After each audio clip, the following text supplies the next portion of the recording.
Hey guys, good morning. It's Heather and thank you so much for being here on the channel Travels with Bubba. This channel is devoted exclusively to full-time schoolie life, and what that means is that I live on my short bus named Bubba 24 hours a day, 7 days a week, 365 days a year. And so on this channel we talk about the what and the why and the how and everything in between. Anything you want to know, we'll talk about it here. So let's hop right into it. The first question that I get asked all the time from people on the road, people off the road, people on social media is about the toilet bathroom situation. So yes, I do have a toilet and a shower. Having a toilet for me was a necessity. I'm over 50 years old.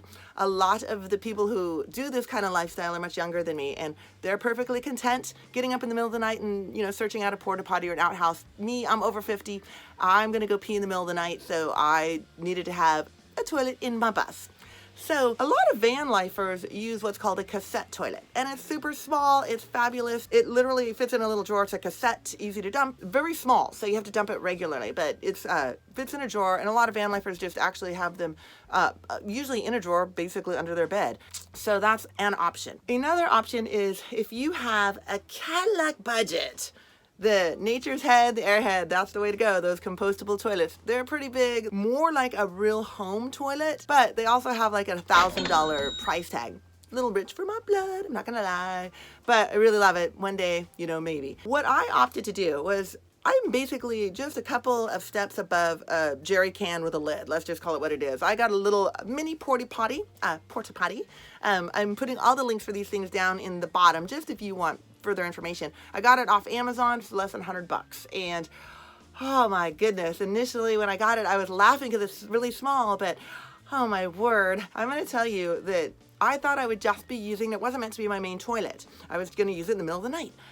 Corona came along, and my little toilet that could became the big toilet that did. I had to use that toilet all the time. I'm going to tell you the truth.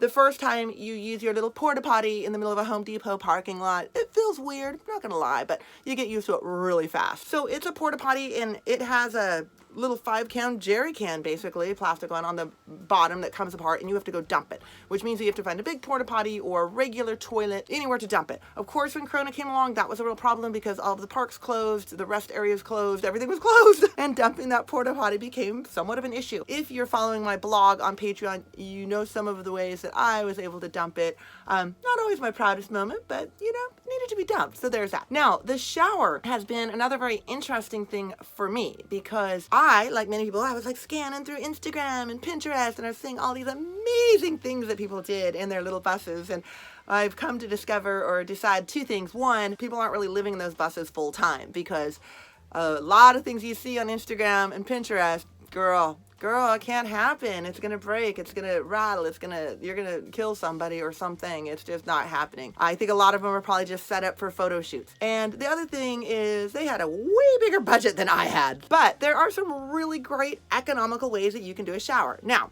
obviously I have a membership to Planet Fitness. They're everywhere. The black membership is $23 a month, and you can use the clubs across the entire country, and they have awesome showers, and you can do all kinds of stuff at Planet Fitness. Of course, as we know, Corona came along, and hence Planet Fitness is closed. Again, a lot of young people I notice out here on the road don't shower regularly, but again, I'm over 50.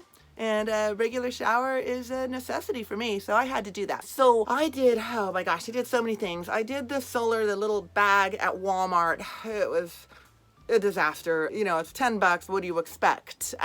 So that wasn't a great option.